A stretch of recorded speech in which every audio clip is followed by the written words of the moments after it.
October 3, 1993, 3:42 p.m. Mogadishu, Somalia.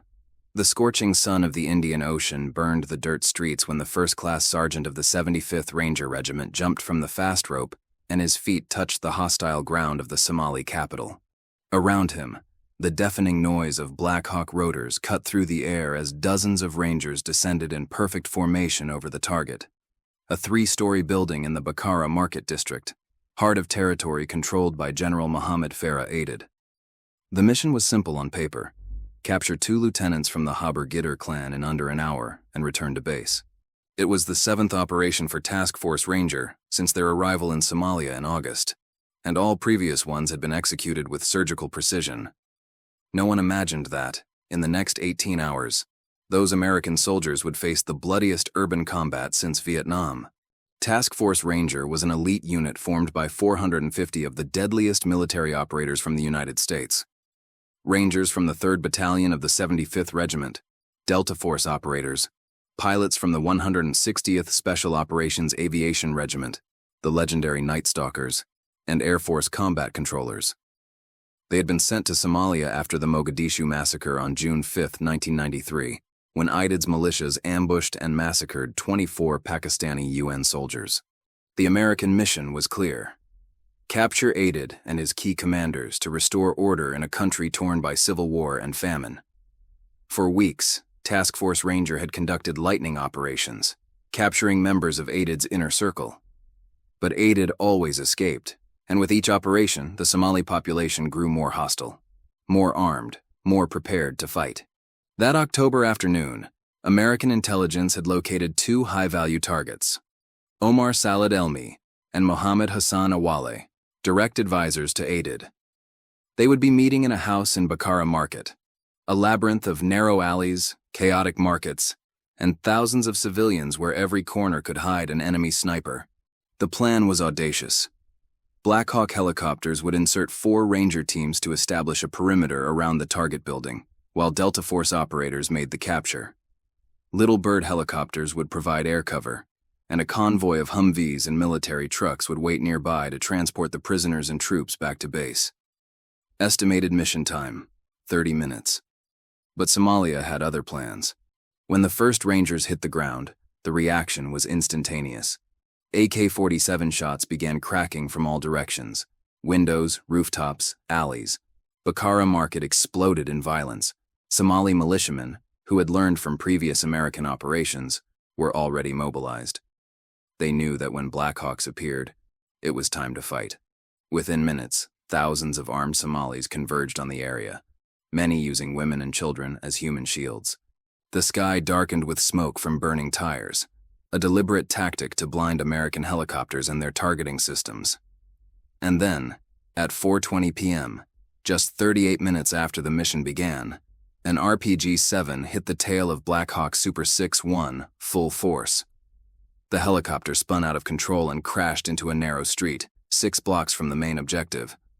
Everything changed in that instant. The capture mission turned into a rescue operation.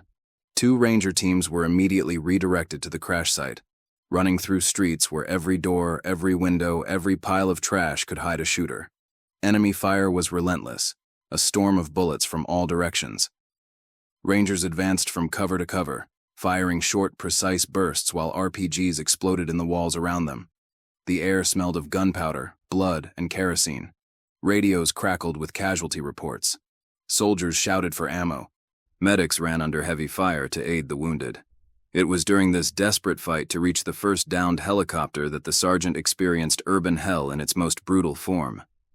His team had been assigned to hold a critical defensive position at a key corner, a choke point through which rescue forces needed to pass. There, with only a low concrete wall for protection, he and his fellow Rangers faced successive waves of militiamen advancing fearlessly. Somalis carried their wounded and returned to the fight.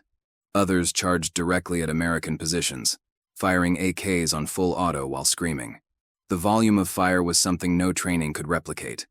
A continuous, deafening roar of interlocking fire.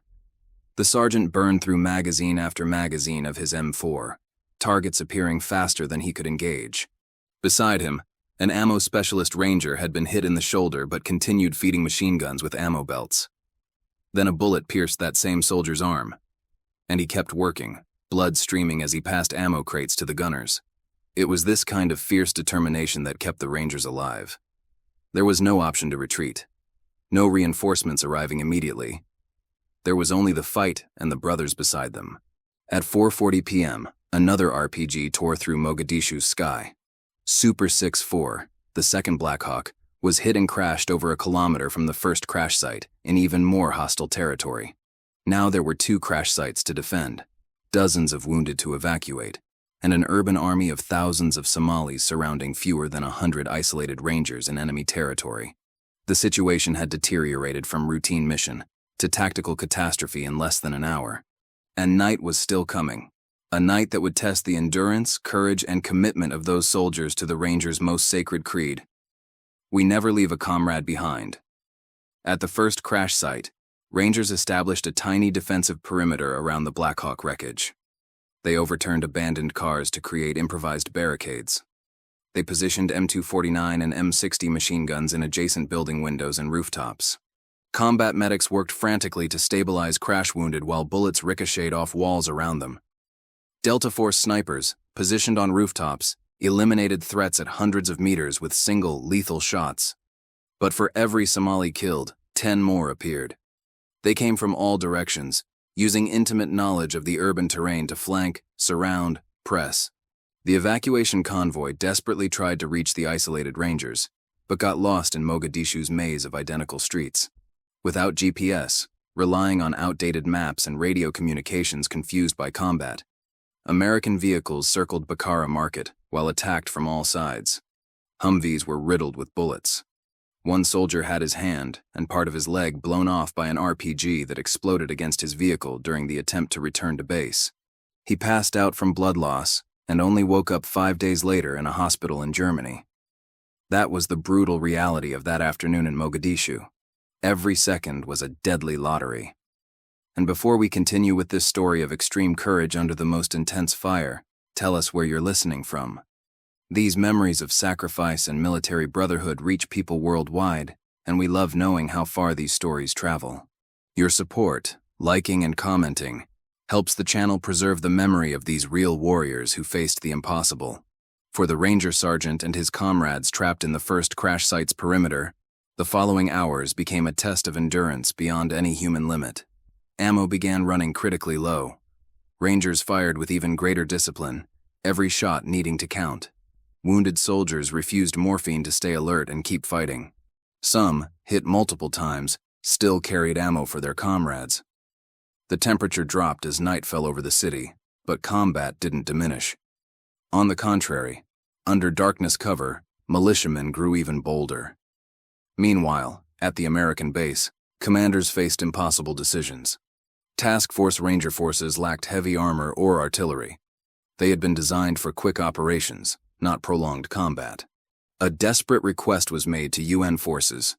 The 10th Mountain Division of the US and Pakistani and Malaysian tanks needed to organize a rescue mission. But forming that convoy took precious hours during which the isolated Rangers kept fighting alone. The battle that should have lasted 30 minutes was entering its 7th hour, with no end in sight. At the second crash site, the situation was even worse. 2 Delta Force snipers, Sergeants Gary Gordon and Randy Shughart, had volunteered for a suicide mission, being inserted alone at the site to defend the Black Hawk crew. Armed only with rifles and limited ammo, they fought heroically against hundreds of attackers, but were eventually overwhelmed and killed. Pilot Michael Durant was captured alive after brutal beating. Gordon and Shughart would posthumously receive the Medal of Honor, the first awarded since the Vietnam War, for their extraordinary sacrifice. Night brought a new kind of terror. Rangers used night vision goggles, but dense smoke over Bakara Market drastically reduced their effectiveness. Somalis, familiar with every alley and shortcut, attacked from unexpected positions and retreated into shadows. Red and green tracers crisscrossed the dark sky. RPG explosions momentarily lit tense faces of exhausted soldiers. Thirst became torturous. Most Rangers had carried only 1 or 2 canteens, expecting to be back in an hour. Now, After hours of intense combat in African heat, dehydration added to wounds and exhaustion. It was in this context of desperate fighting that countless individual acts of heroism occurred, many never fully documented. Rangers who weren't medics applied tourniquets to wounded comrades. Helicopter pilots made suicidal low passes for air cover, some having aircraft hit and limping back to base. Soldiers shared their last ammo and rations. And when pain and fear threatened to paralyze, they looked at the ranger beside them and found strength to continue. Because that's the essence of the ranger ethos. You don't fight for politics or strategy. You fight for the man to your left and right. The battle entered its 8th hour when the sergeant realized his team was dangerously low on ammo. The defensive perimeter around the downed Black Hawk had become an improvised fortress of wreckage, sandbags ripped from Somali positions, and abandoned vehicles. Every ranger knew his fire sector. Every approach angle was covered, but the problem wasn't tactical. It was mathematical. They faced an impossible force ratio. Fewer than 100 American soldiers against a city of thousands of hostile fighters. And unlike conventional urban combat doctrine where attackers need a 3-to-1 numerical advantage, here Rangers were the surrounded defenders, outnumbered 100-to-1 or more. 5.56mm ammo for M4 rifles was critically low. Rangers had started the operation with standard combat load, 7 30-round magazines each, totaling 210 rounds per soldier. It seemed abundant for a 30-minute mission. But now, after hours of continuous combat, many were on their last 2 magazines. M249 and M60 machine guns, crucial for keeping enemies at bay, consumed ammo at alarming speed, 500 rounds per minute in controlled bursts. Ammo crates that seemed endless that morning were now anxiously counted. Rangers implemented even stricter fire discipline. Confirmed targets only. No wasted suppressive fire. Every bullet needed purpose. The sergeant was in a particularly exposed position, a corner where 2 streets converged, offering Somali militiamen multiple approach angles. He and 3 other Rangers had turned that corner into a deadly choke point, killing dozens of attackers trying to flank the main perimeter. But the position had a price, constantly under intense fire from at least 5 different directions. Bullets ricocheted off concrete, kicking up dust and shards that cut exposed skin. The low wall protecting them was systematically destroyed by AK-47 fire and RPG impacts. Chunks of concrete crumbled with each new burst. It was only a matter of time before cover completely disintegrated.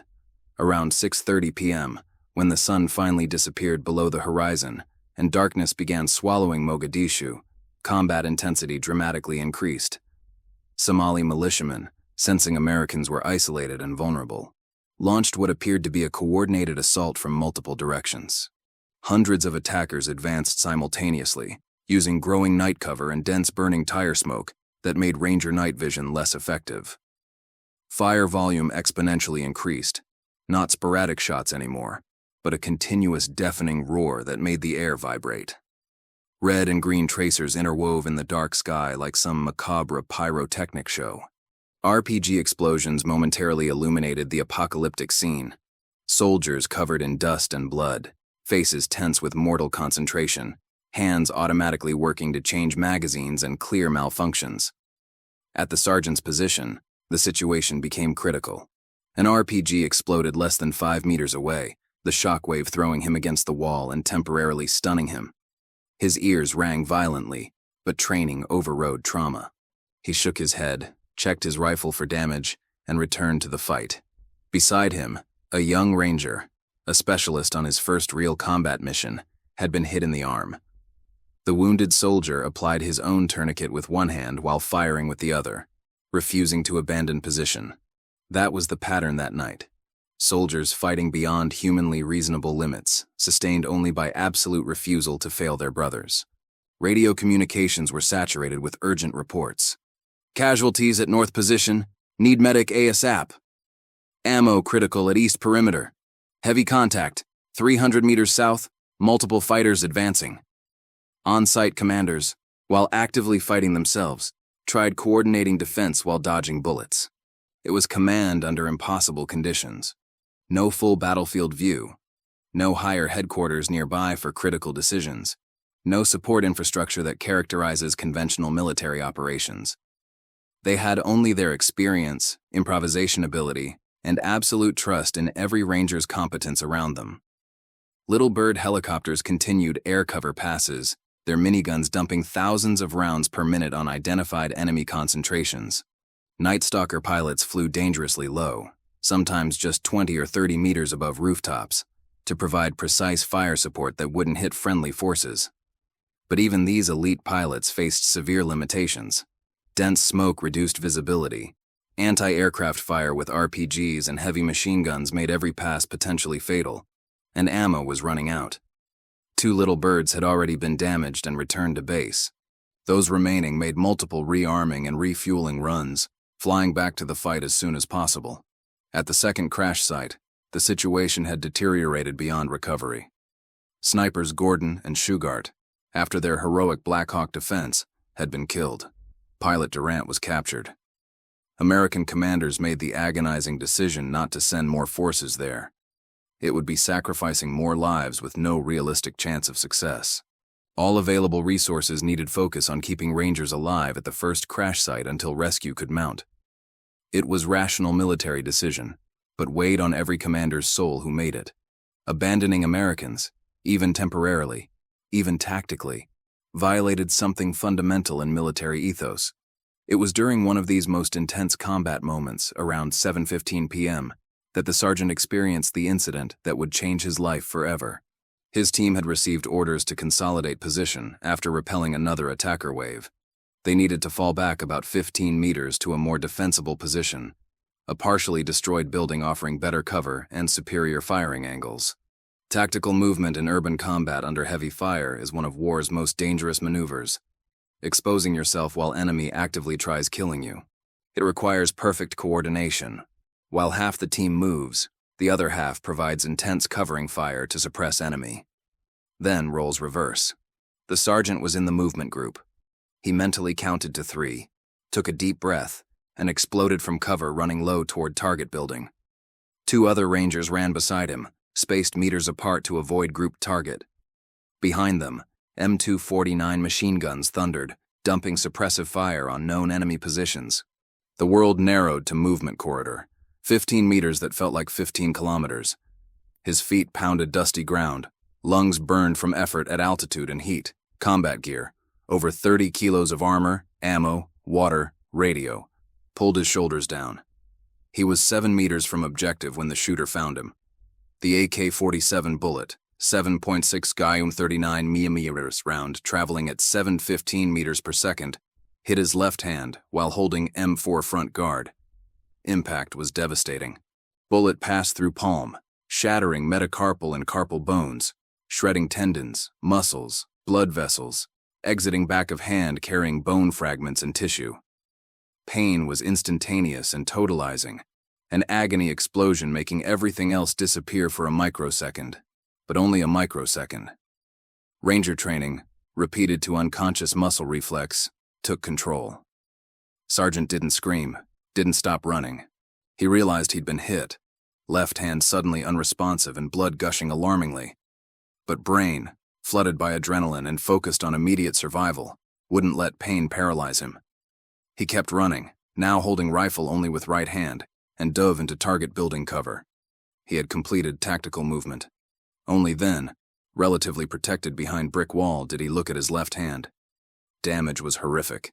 Hand practically destroyed. Fingers hanging at grotesque angles. Blood pumping from deep wounds. White bones visible through shredded flesh. It was injury that in normal circumstances would cause immediate shock and urgent medical evacuation. But these weren't normal circumstances. No evacuation available. Combat medics overwhelmed treating multiple severe trauma wounded. And fundamentally, combat hadn't stopped. Rangers still fighting and dying around him. Another Ranger, seeing injury, shouted for medic. Young combat medic specialist arrived running, himself with blood-soaked dressings on arm from previous wound. With surprisingly steady hands considering circumstances, medic quickly assessed damage. Hemorrhage was immediate threat. Sergeant losing blood at dangerous speed. Medic applied combat tourniquet above wrist, tightening brutally until blood flow reduced to drip. pain, already extreme, exploded to new agony dimension with tourniquet pressure cutting circulation. But alternative was bleeding to death in minutes. "You need urgent medical evacuation," medic said, voice struggling over continuous battle noise. "This is priority urgent. You could lose the hand if not treated quickly." Sergeant knew medic was right. He could feel consciousness getting hazy at edges, symptom of significant blood loss. Vision began tunneling, phenomenon known as tunnel vision from traumatic shock. Nausea roiled stomach. Every accelerated heartbeat sent pain pulses up arm. But looking around, he saw tactical situation. His team had only 5 operational rangers now, 2 wounded, 1 dead still awaiting evacuation when possible. They held critical defensive perimeter sector. If he was evacuated, that would further reduce combat power, potentially creating weak point enemy could exploit. And where would he be evacuated? No safe landing zone for medevac helicopters. He'd have to be carried through hostile streets to eventual extraction point. That would mean 2 rangers carrying him, removing 2 more weapons from fight. He made decision. "I stay," he told medic. "Give me enough morphine to keep functioning and tie this best you can." Medic hesitated, clearly torn between medical duty to evacuate critical wounded and tactical reality, every available fighter crucial. He looked at Sergeant, saw unshakable determination in eyes, made own decision. Injected morphine dose, enough to take edge off pain but not compromise tactical judgment, and wrapped destroyed hand in multiple layers of combat gauze impregnated with clotting agents. Field dressing, inadequate for severe trauma, but best available. "You can't use that hand," medic warned. "If tourniquet fails, you have maybe 5 minutes before passing out from blood loss." Sergeant nodded, perfectly understanding stakes. Picked up M4 rifle, checked chamber, adjusted grip for one-handed operation, technically possible, but drastically less effective. Weapon, designed for two-handed use, now unbalanced and hard to control. Aim less precise, engagement speed reduced, recoil control compromised. But he could still shoot, still fight. Rangers around him saw what happened, saw blood-soaked dressing, saw awkward single-hand rifle grip, saw growing pallor on face from blood loss. Without word spoken, adjusted. One ranger moved covering angles Sergeant wounded couldn't effectively engage. Another ensured all remaining ammo distributed to most effective fighters. Third stayed close, ready taking over sector if Sergeant fell. Silent choreography of elite team adapting to impossible circumstances. Battle continued. Hours bled into each other. 8 p.m., 9 p.m., 10 p.m., and still no rescue. Ammo continued dropping to critical levels. Rangers began using captured AK-47s when own weapons ran dry. Morphine began wearing off, growing waves of pain radiating from remains of left hand. Could feel body entering shock. Uncontrollable shivers. Periodic mental confusion. Blurry vision. But stayed at position, firing when targets appeared, communicating via radio when needed, refusing surrender to encroaching darkness, threatening consciousness. Around midnight, radio finally brought news. Rescue convoy, mounting. 10th Mountain Division, Pakistani and Malaysian UN tanks, armored vehicles forming massive force to punch through Bakara Market extracting besieged rangers. But still, take hours organize and launch operation. Rangers needed hold just little longer. Just little longer. Rescue convoy finally began moving at 11:23 p.m., over 7.5 hours after battle start. Improvised but formidable force. 70 vehicles, including Pakistani M48 Patton tanks and Malaysian Condors, armored personnel carriers, U.S. 10th Mountain Division Humvees, 5-ton trucks for wounded transport. Over 100 American soldiers and nearly 200 UN troops composed rescue force. Largest combat rescue operation since Vietnam. Every man in convoy knew entering heart of hell.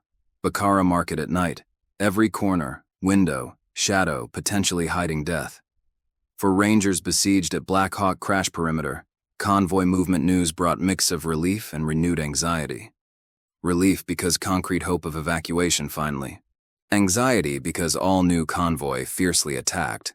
Somali militiamen make desperate final effort annihilate Americans before rescue arrived.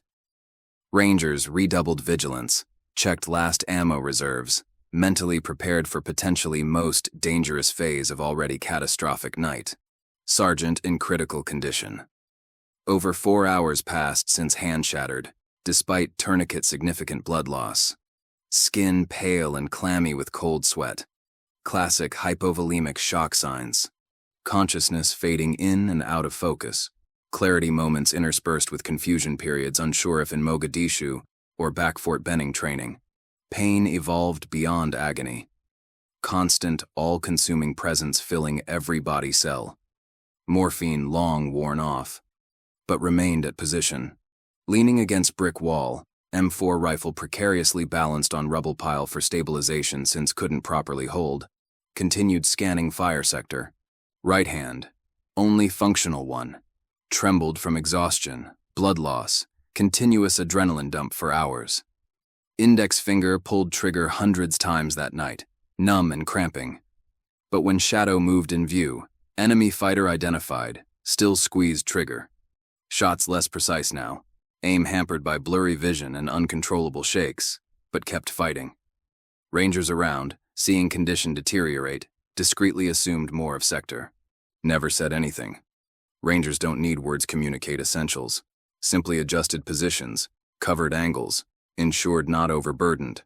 Silent pact, chose stay fight, when could sought evacuation, ensure sacrifice not vain. Young specialist, himself, shrapnel wound shoulder, constantly stayed close, ready catch, if finally collapsed. At 1:15 a.m. October 4th, unmistakable rumble diesel engines and tank treads echoed Mogadishu streets. Rescue convoy arriving. But approach detonated expected reaction. Final frenzy. Somali attacks trying annihilate Rangers before rescued. RPGs rained on perimeter, exploding rapid sequences making ground shake. Small arms fire volume hit crescendo, surpassing worst previous moments. Like entire city decided launch last desperate assault. Convoy fought every meter.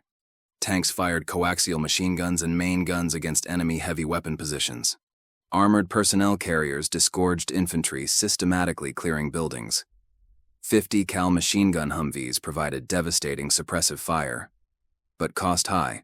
Multiple vehicles hit by RPGs, soldiers wounded. Convoy repeatedly stopped dealing barricades and ambushes. What should straight 2-kilometer route became bloody odyssey through narrow streets lit only fires and tracers. Finally, 1:55 a.m., first Pakistani tanks rounded corner entered view of Ranger perimeter. Roar relief and triumph echoed among besieged Americans. They held.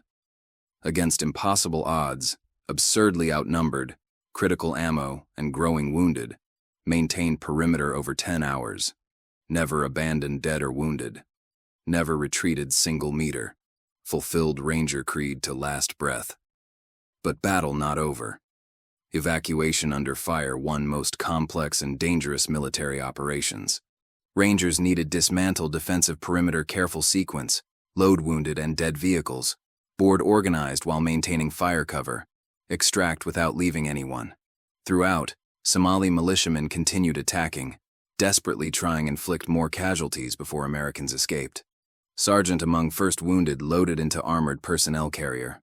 2 Rangers, both bigger and stronger, literally grabbed under arms, carefully avoiding destroyed hand, dragged through chaotic perimeter to vehicle. Tried protest, insisting others more severely wounded priority. Voice came weak whisper barely heard over battle roar. Strength finally ended. When placed inside carrier, consciousness began slipping. Last thing saw before passing out. Vehicle interior filling other wounded Rangers, some screaming pain, others stoically silent, all covered blood and dust. Evacuation took over 2 hours. Rangers boarded disciplined sequence, last men providing cover while vehicles slowly filled capacity. Dead, 19 American soldiers killed battle, treated reverent solemnity even amid chaos. Every body carefully loaded, because Rangers never leave comrades behind, alive or dead. When last Ranger finally boarded and convoy began extraction 5:30 a.m., Battle Mogadishu lasted exactly 14 hours.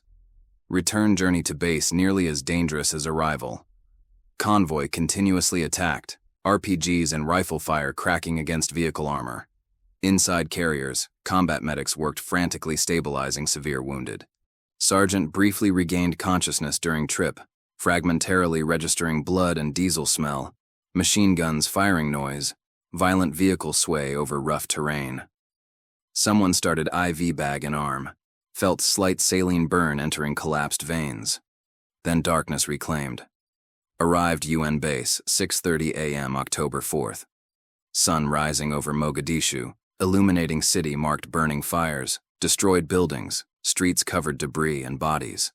Estimates varied 500 to 1,000 Somalis killed battle, mostly fighters but many civilians.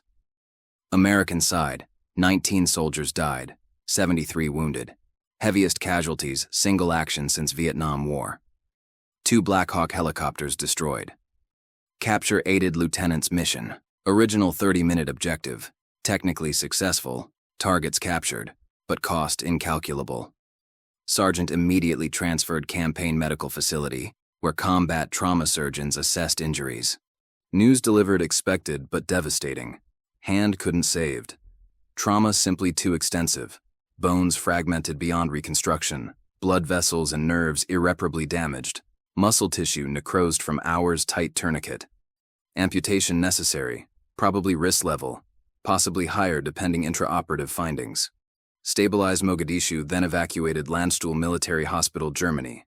Specialist orthopedic surgeons team performed amputation. Saved most forearm, amputating just centimeters below wrist. Enough eventually allow functional prosthesis. Underwent multiple subsequent surgeries, wound closure, infection treatment, begin long healing process. Physical pain intense, nothing compared psychological trauma. Days and weeks after battle, hospital recovery, Sergeant wrestled conflicting emotions. Pride, fulfilled duty under most extreme imaginable circumstances. Grief, for Ranger friends and brothers didn't return, severely wounded, lost innocence that terrible night. Survivor's guilt, why survived when others didn't. Fear about future, life like without hand. Ranger career over? Who beyond soldier? Other battle wounded shared similar experiences. Young soldier lost hand and leg part RPG exploded against Humvee, also Landstuhl. Formed immediate bond, understanding each other ways no one else could. Talked hours about battle, processing trauma through shared narrative. Compared planned prostheses. Made dark jokes about Mogadishu Club membership. Improvised but essential therapy. Months following, underwent intensive physical rehabilitation. Learning live one-handed frustrating process. Simple tasks like tying shoes, cutting food, dressing uniform became complex challenges. Phantom pain constant. Brain still received signals non-existent hand. Sensations fingers no longer there. Itches couldn't scratched. But slowly, painfully, adapted. Prosthesis initially felt strange and uncomfortable. Time became acceptable self-extension. Army offered honorable medical discharge, full benefits. Combat career clearly ended. But not ready leave military service. Rangers more than job, identity, family, purpose. Negotiated stay regiment training and mentoring role, passing hard-won combat experience next Ranger generation. Army agreed, recognizing invaluable value decorated combat veteran instructing young soldiers. Years following, became revered presence regiment. Young Rangers looked, visible prosthesis, decorations including Purple Heart and Bronze Star V Valor, saw living example, courage and sacrifice. When spoke Mogadishu, soldiers listened, total respectful silence. Not bravado or war glorification, always emphasized real cost, pain, trauma, lost friends. But spoke what kept Rangers alive that night. Impeccable training, absolute mutual trust, categorical refusal abandon comrade. Mogadishu battle, massive geopolitical reverberations.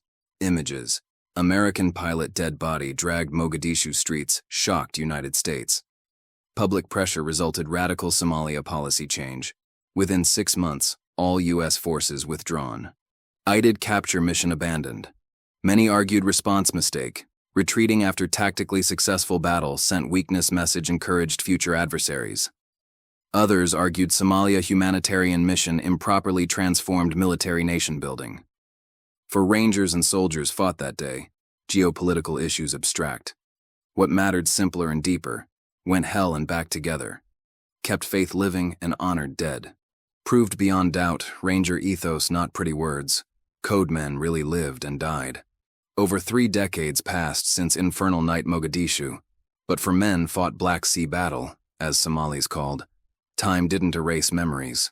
Sergeant, now retired active service but still involved Ranger community, carries prosthesis not lost symbol, physical testimony, fundamental truth.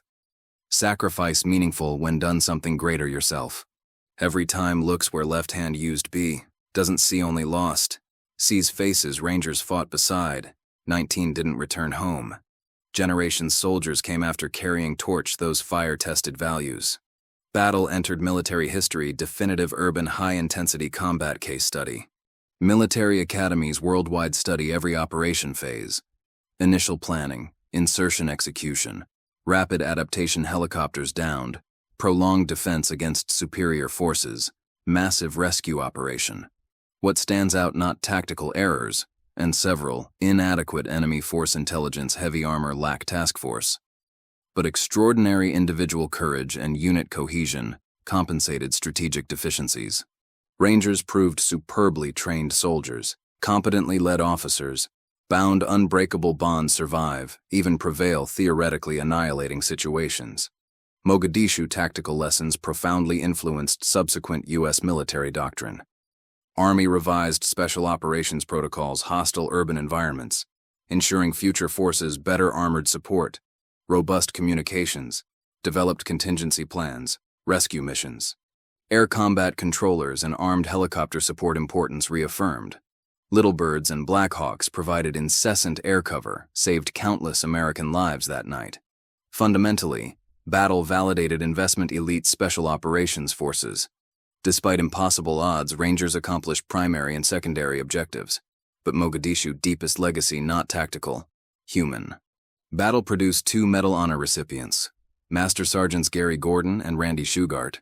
Voluntary sacrifice defending 2nd Black Hawk crash site represents military conduct's supreme ideal. New survival odds virtually 0 volunteering inserted a lone hostile city middle. Went anyway because Americans needed help and mattered. Fought last bullet, killed or wounded dozens attackers, died positions chosen hold. Heroism didn't save crew. Pilot Michael Durant captured those subsequently released. But set courage standard resonates today. Sergeant knew Gordon and Shugart, not intimately, but fellow operators within Special Forces community. Annual Mogadishu survivors reunions frequently speaks how those 2 men represent essential American military character. Not American soldiers inherently braver or qualified others. American military culture, particularly elite units, systematically cultivates ethos, abandoning comrade literally unthinkable. Trained, reinforced, ritualized until fundamental breathing. Tested extreme circumstances Mogadishu, ethos held absolute. 73 Americans wounded battle, many devastating traumas permanently changed lives. Beyond sergeant lost hand, others lost limbs, vision, faced severe burns or injuries required dozens reconstructive surgeries. All carry visible and invisible scars. Post-traumatic stress disorder tormented many Mogadishu veterans. Nightmares back, dark streets hearing RPGs explode, waking panic helicopter sound, wrestling survivors' guilt, questioning why lived when others died. Veterans Affairs Department treated hundreds Mogadishu-related cases over years, but most veterans emphasize no regrets been there. When Sergeant speaks civic groups, schools, veterans organizations, does regularly personal mission educate Americans' military service, someone inevitably asks worth. Lose hand, carry trauma forever, for Somalia mission abandoned 6 months later? Answer always same. Didn't fight Somalia politics. Fought Rangers left and right. Do all again without hesitation. Answer encapsulates something civilians often struggle understand military service, particularly infantry combat. Soldiers don't go battle-motivated geopolitical abstractions or national ideologies. Go because brothers going and refusing betrayal, everything defines. Unit, team, foxhole comrade beside. Concrete, immediate, real way no grand strategy. Experienced true combat. Saw men run fire save wounded. Carried bleeding by comrades risked death. creates bonds transcend all other human relationships. 19 Americans died Mogadishu, left behind widows, fatherless children, parents buried sons. War irreparable account. Names engraved Ranger Monument Fort Benning, now Fort Moore. Every new Ranger School graduating class pays homage. Sergeant visits monument several times year, touching engraved names men knew, laughed, trained, fought. Tells anyone, asks those men not victims. Warriors made conscious choices, understood risks accepted, died doing exactly sworn do. Battle deep impact, American perspective, military, humanitarian interventions. Black Hawk Down syndrome, reluctance commit ground forces situations, casualties possible, influenced political decisions years. When Rwanda genocide erupted months after Mogadishu, Clinton administration decided against intervention, partly due Somalia casualties political trauma. Critics argue hesitation cost hundreds thousands Rwandan lives. Somber reminder military decisions' consequences extend far beyond immediate battlefield. For Somalia, battle's subsequent American withdrawal left country chaos persists decades. Aided, never captured, died combat rival factions 1996. Somali civil war continued. Country fragmented, warlord-controlled regions. Al-Shabaab, Islamic terrorist group, eventually emerged dominant force. Somalis see Mogadishu battle completely different lens. Not American heroism story. Resistance battle, local militias defeated foreign superpower. Estimates suggest 500 to 1,000 Somalis died that day. Mostly fighters, many civilians. Each dead family, someone. Sergeant reflects moral complexity sometimes. Killed men that night. Exactly how many doesn't know, prefers not know, certainly several. Enemies try and kill him and Ranger comrades. Shots justified any military standard. But human beings, many probably convinced defending city against foreign invaders. No easy resolutions, moral ambiguities. Just recognition, war tragedy even necessary. All lost lives matter, even justified death circumstances. Mogadishu story reached massive audience through Mark Bowden's Black Hawk Down book, subsequent Ridley Scott film. Film, released 2001, months before 9/11, found new resonance. America sent forces combat Middle East and Africa. New soldier generation watched film before own deployments, mentally preparing might face. Mogadishu veterans mixed opinions.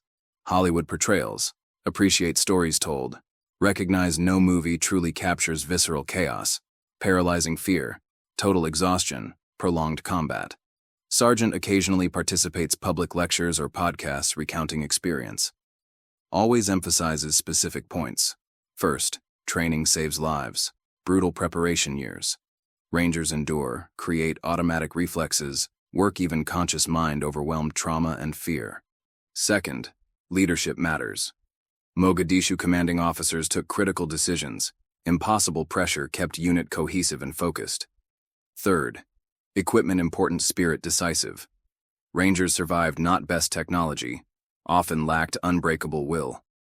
Finally, always ends memory and duty message. 19 died, 73 wounded, hundreds fought. Represent sacred pact, nation and warriors. Nation asks young, risk everything, national interest, service. Solemn obligation, remember sacrifices. Care wounded, honor dead. Never treat lightly decisions, send soldiers danger. Mogadishu reminder behind every military statistic. 19 KIA, 73 WIA. Real individuals' names, families, interrupted or permanently altered dreams. Sergeant now 50s, 3-decade military career ended service, continuing new ways.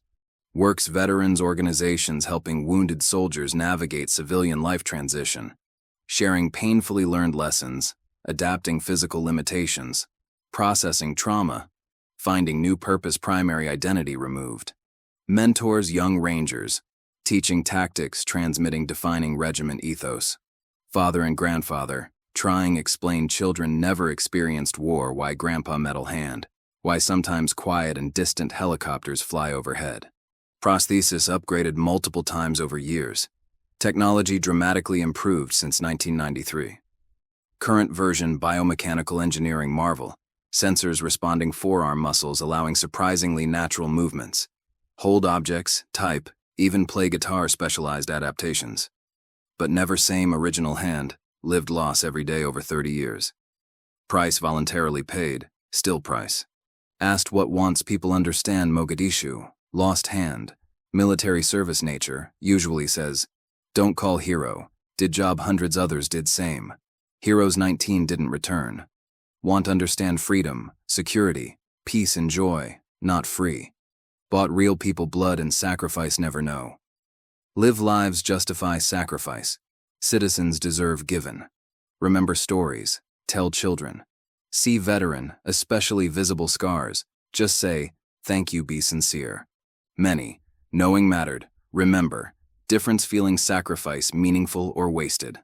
Every October 3rd and 4, Mogadishu veterans gather, some physically Fort Moore or locations, many virtually online groups. Share memories, check each other, pay tribute fallen. Therapy and ritual and sacred duty mixed. Sergeant never misses reunions. Because those men, aged now, carrying own wounds and losses, only truly understand night meant. Don't need explain each other why sometimes wake panic. Certain sounds or smells trigger memories. Cry another Mogadishu veteran dies decades later. Just know. Now, listened real story extreme courage under brutal conditions. Part memory chain. Sergeant Ranger's story lost hand kept honor. Chose continue fighting could sought safety. Represents thousands men and women paid similar prices service.